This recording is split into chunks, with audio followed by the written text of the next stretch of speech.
mais um devocional Intensa no Ar, onde conhecemos mais do Pai e nos aprofundamos nele.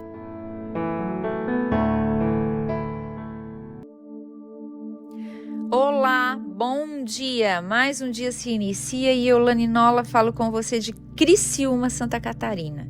Nós vamos dar continuidade ao estudo do Evangelho de João, onde a gente está no capítulo 7. A gente vai pegar um pouquinho ainda dos versículos de ontem que não foram falados, né? A partir do 10 até o 24, para dar mais uma esmiuçada. A gente vai falar sobre Jesus na festa dos tabernáculos e também, gente, sobre que havia muita controvérsia entre Jesus e os judeus. Preste atenção, fique ligadinho ali. Se você quiser me acompanhar, pode pegar aí a sua Bíblia, vou estar lendo na NAA, então vamos lá.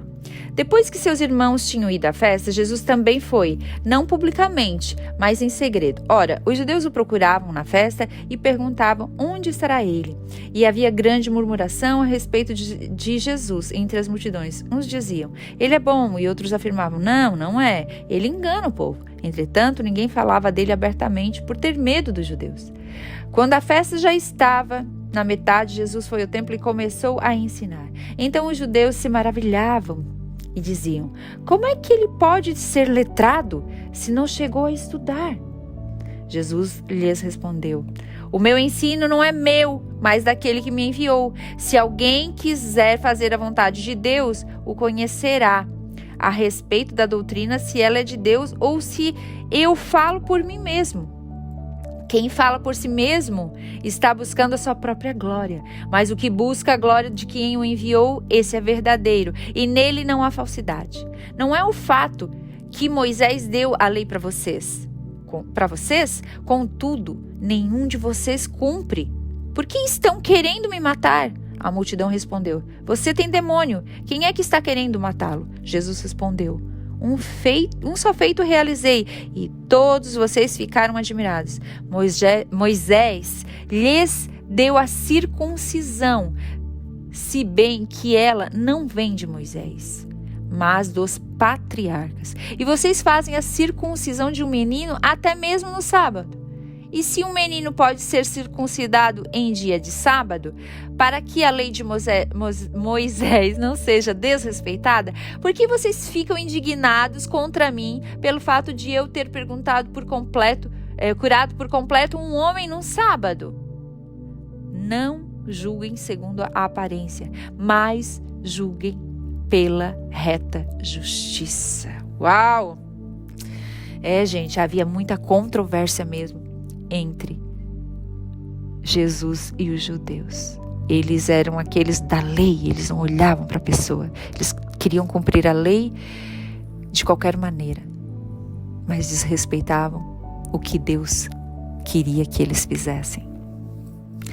Então, depois de toda a sua família, que foi para a festa, Jesus também foi. Só que ele se manteve ali escondido, Lembra que a gente até falou um pouco ontem sobre isso, que ele não queria chamar a atenção para si próprio. E os judeus ficavam ali se debatendo, onde está esse tal homem, ele foi para onde? E havia uma certa divisão, porque uns diziam que ele era bom, outros diziam que ele era ruim, e na realidade eles não entendiam quem era Jesus, só ouviam por fora. Uau, preste atenção nisso. Na realidade eles não entendiam quem era Jesus, só ouviam por fora.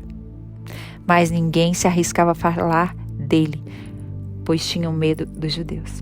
Lá pela metade da festa, então, chegou aquela hora que era a hora de Jesus estar lá. Jesus foi ao templo e começou a ensinar. Lembra que a gente aprendeu ontem sobre o nosso tempo? Então aqui chegou o tempo dele de ensinar. Apesar de estarem admirados com o conhecimento de Jesus, como é que ele sabe tudo isso? Ele nunca estudou. Ele nem parou para estudar. Quem é essa pessoa? Como essa pessoa fala tão fluentemente? Outro dia a gente riu porque nós estávamos ministrando, vou expor meu marido aqui, ele me pega. Nós estávamos ministrando o curso de casais e de repente ele soltou uma palavra que eu nem lembro, acho que era hegemonia, acho que era essa palavra. Eu olhei pra ele, tipo assim, uma palavra que não é do nosso cotidiano, sabe? E Depois a gente riu muito sobre isso, porque, gente, quando Jesus nos pega, que a gente tá ministrando, que a gente tá conversando pra alguém, a gente fala alguma palavra, a gente não sabe nem o que é aquela palavra, mas na hora ele te dá até o significado.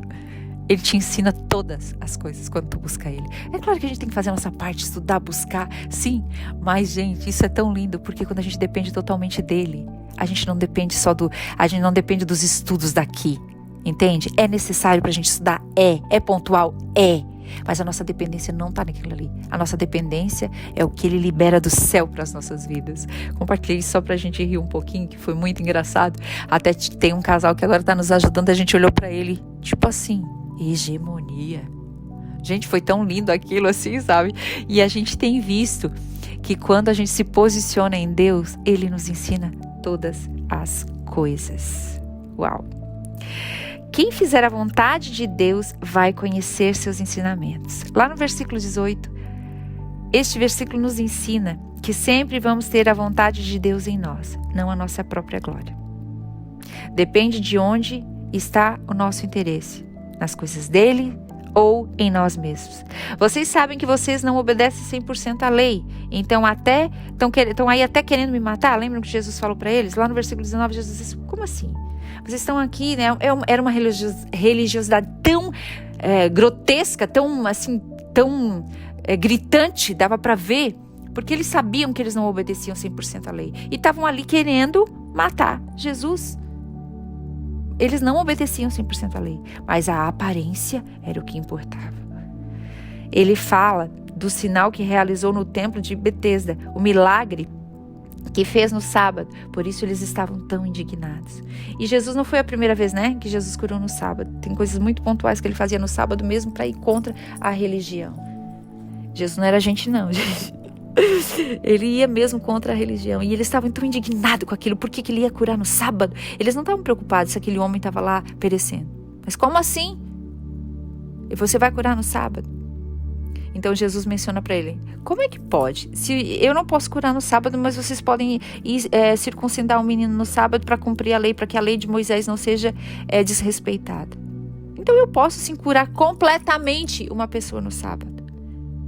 Vocês entendem isso? Vocês lembram que a gente aprendeu que aquele homem estava lá há 38 anos esperando por uma cura? E eles se preocupam porque era sábado? Vocês entendem a religiosidade que está, a carnalidade que está por trás disso? É mais ou menos assim, numa parte do corpo eu posso fazer algo. Agora, curar um homem eu não posso. Como assim? Hipócritas, por isso que eles eram chamados de hipócritas, né? Gente, para finalizar então, no versículo 24, ele fala, vocês são mestres no julgamento, não é? Eles julgavam pelo que viam, pela casca, pelo que aparecia, pela aparência. Afinal, eles só viam o que estava por fora. E também só mostravam o que estava por fora, né? Eles queriam mostrar que a religiosidade deles era gritante mesmo. Eles andavam até com aquela sinetinha para todos saber quem eles eram. Lá vinham eles, né? Então, eram especialistas em julgar pelo que viam. Então, a gente tem que se observar hoje. Como é que está o nosso coração? Nós estamos como essas pessoas? Isso não pode fazer hoje. Aquilo não pode fazer hoje. Sabe, a religião às vezes, ela nos coloca num poço que não tem volta. Porque a gente usa uma medida para os outros e quer usar uma medida para a gente. Para nós, pode, para os outros não pode. Sabe? Então, eu acho que é um tempo da gente se analisar muito e parar de olhar pela aparência como esses fariseus viam. Porque a gente sai da linha, né, gente? Que Deus tenha misericórdia de nós. Que a gente possa se analisar nesta manhã como está o nosso coração e como a gente tem visto. Será que nossos olhos são puros? Ou será que a gente está falando assim, não, isso pode, nessa parte do corpo pode, dessa parte do corpo não pode, como os fariseus ali estavam dizendo, os judeus, os religiosos estavam dizendo. Como é que a gente tem visto as coisas?